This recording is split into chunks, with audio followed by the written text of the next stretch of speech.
اعوذ باللہ من الشیطان الرجیم بسم اللہ الرحمن الرحیم۔ ہمارا جو عنوان چل رہا تھا وہ خلافت راشدہ اور اس دور میں پیدا ہونے والے بہت سارے ابہامات جس کی وجہ سے بہت سارے ذاکرین حضرات طعن و تشنیع کرتے ہیں۔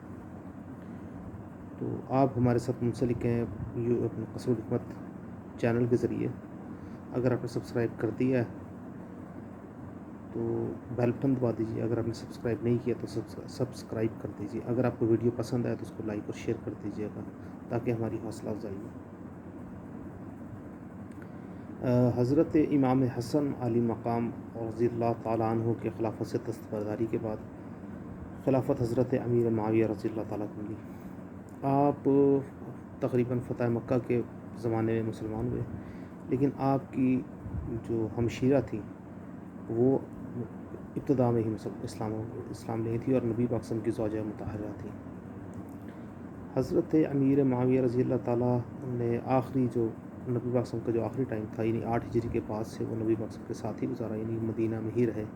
اور انتہائی تنگ دستی کا وقت آپ نے وہاں پر گزارا۔ چنانچہ ایک شخص نے کہا کہ میرے پاس 2 پیغام ہیں میری بیٹی کے لیے، تو میں کس کے ساتھ نکاح کروں؟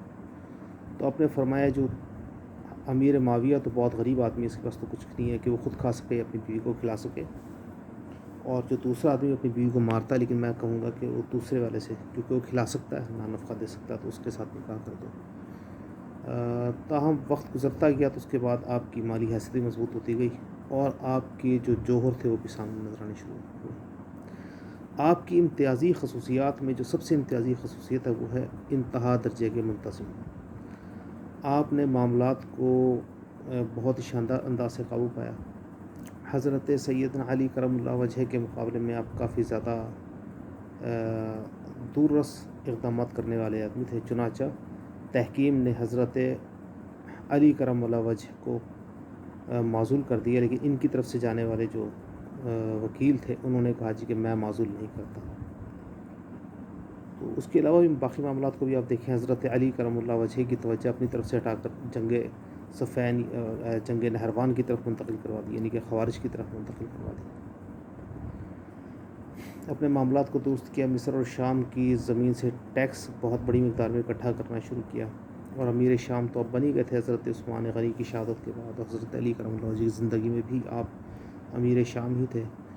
حضرت امام حسن کی خلافت سے دستبرداری کے بعد آپ امت مسلمہ کی رہنمائی فرمانے لگے۔ آپ کرم اللہ وجہ فرماتے تھے کہ میرے ساتھ کوئی اگر تعلق رکھتا ہے تو جب تک وہ ڈھیل دیتا ہے میں اس کو کھینچتا رہتا ہوں، اور جب وہ کھینچنا شروع کرتا تو میں ڈھیل دیتا رہتا ہوں۔ یعنی آپ کی مراد یہ تھی کہ جہاں پر موقع ہوتا سختی کا میں سختی کرتا ہوں، جہاں پہ موقع ہوتا نرمی کا میں وہاں بہت زیادہ نرمی کرتا ہوں۔ چنانچہ یہ بنو امیہ کے عمومی خواص تھے کہ وہ معاملات کو بہت جلدی اپنے قابو میں لے آتے تھے۔ حضرت عبداللہ بن زبیر نے امیر معاویہ اور یزید کی امیر معاویہ رضی اللہ تعالیٰ کی وفات اور یزید کی اس کے بعد وفات کے بعد تقریباً تمام بلاد اسلامیہ پر، تمام مملکت اسلامیہ پر کنٹرول حاصل کر لیا تھا۔ لیکن ہم دیکھتے ہیں کہ بنو امیہ کا جو سرکردہ تھا حکم بن ناصر، اس نے بہت ہی تھوڑے ٹائم میں کنٹرول واپس لانا شروع کر دی، یعنی کہ 1.5-2 سال میں اس نے حالات کو اپنے قابو میں لانے شروع کر دیے، اور غالباً 6 یعنی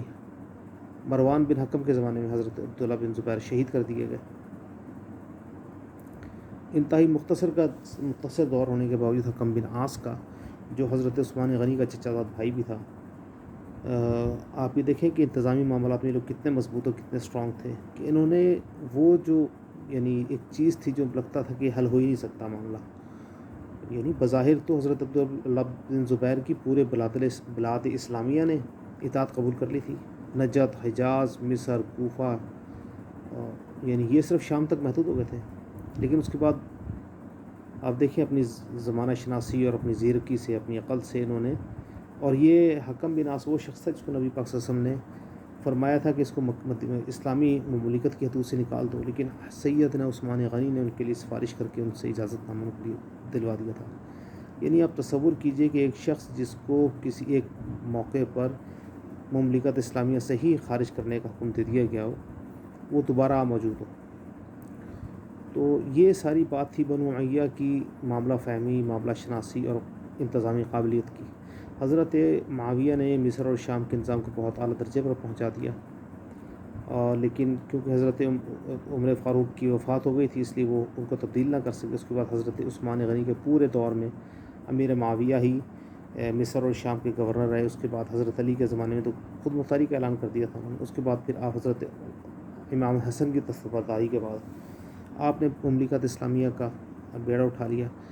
آپ اتنے زبردست منتظم تھے کہ آپ کے ذہن میں سب سے پہلے آیا بحری بیڑے کے بارے میں، تو آپ نے سب سے پہلے بحری بیڑا تیار کیا، اور آپ ہی کے زمانے میں ایک بہت ہی زبردست مہم بھیجی گئی یعنی موجودہ استنبول یعنی کہ قسطنطنیہ یعنی کہ کانسٹینٹینوپل کو فتح کرنے کے لیے۔ اس کے علاوہ آپ کے زمانے میں تقریباً دیبل، مکران، ادھر سے تاکستان، سنکیانگ، اور یہ سارے کے سارے علاقے جو ہے اسلامی حکومت میں شامل ہو گئے تھے، اور بیزنٹائن والے بس نام کے حکمران رہ گئے تھے۔ تاہم ان کی حکومت کافی طویل عرصے چلتی رہی، حتیٰ کہ سلطان جو فاتح تھا ترکی عباس یعنی عثمانی خلیفہ، اس نے پھر ان کی بادشاہت کو، ان کی بیزنٹائن گورنمنٹ کو ختم کیا،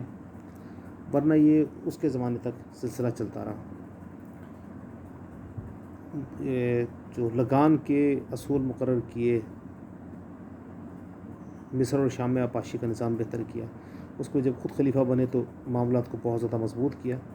ہم اس کو خلافت راشدہ کے نہج کے پر چلنے والی حکومت تو نہیں کہہ سکتے، لیکن بہرحال اس وقت کے زمانے کی حکومت سے بہت زیادہ شاندار حکومت تھی، اور اس کے نتائج بہت زیادہ شاندار تھے۔ مملکت اسلامیہ نے بے انتہا ترقی کی، جامع مسجد اموی کی بنیاد بھی ظاہر بنو امیہ ہی نے ڈالی، تو انہی لوگوں میں کیونکہ یہ فیاض بہت زیادہ تھے تو انہوں نے کثیر رقم خرچ کر کے پہلی سب سے شاندار مسجد جو بنو امیہ کے دور میں بنی وہ مسجد اموی تھی، جو دمشق میں موجود ہے ابھی بھی۔ یہ بہت شاندار مسجد تھی، اور اس کو بنانے کا مقصد یہ تھا کہ یورپ کے جو بادشاہ ان کے مد مقابل بتایا جائے کہ ہم بھی کوئی تمہاری حیثیت رکھتے ہیں، یعنی دنیاوی معاملات کے اعتبار سے اپنے آپ کو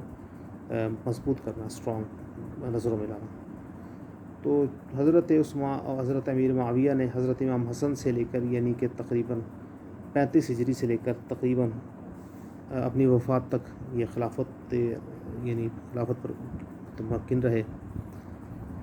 لیکن آپ نے اپنی زندگی میں ہی یزید کی بیعت لے لی تھی۔ یہ آپ کی سیرت کا سب سے کمزور پہلو ہے، لیکن اس کے اندر بھی علماء کرام نے ان کی ایک توجیب، اس کی علت بیان فرمائی ہے کہ اس کی وجہ یہ تھی کہ آپ یہ چاہتے تھے کہ جس طرح پہلے ایک اختلاف پیدا ہوئے ہیں، اب امت میں دوبارہ اختلافات پیدا ہوں، واللہ عالم بالصواب۔ لیکن حضرت امیر معاویہ اپنی سیرت اور صورت کے اعتبار سے بہت ہی بلند پایہ شخص تھے۔ آپ کا جو مکالمہ عبداللہ بن زبیر رضی اللہ تعالیٰ کے ساتھ ہے وہ بھی ایک سننے سے لائق ہے، اور حکمت و دانائی کی باتوں میں آپ بہت زیادہ بڑھے ہوئے تھے، اور معاملات میں لوگوں کے ساتھ بہت اچھا معاملہ کرنے والے تھے، یعنی لوگوں کو بہت کھلے دل سے عطیات اور تحائف دیتے تھے۔ اللہ تعالیٰ ان کے حال پر رحم کرے، اللہ تعالیٰ ہمارے حال پر رحم کرے، اللہ تعالیٰ کے نبی کے صحابی تھے، ان کی سیرت پہ چلنے کی توفیق نصیب فرما، ہماری تمام غلطیوں کوتاہیوں کو معاف فرما دے۔ یا اللہ پاک وہ گزرے ہوئے لوگ ہیں، یا اللہ پاک ان کو تو آپ نے معاف کر ہی دیا ہوگا، یا اللہ پاک ہم مغفرت کے زیادہ یا اللہ پاک خواستگار ہیں، ہمیں معاف فرما دیجیے۔ صلی اللہ تعالیٰ علیہ وسلم محمد۔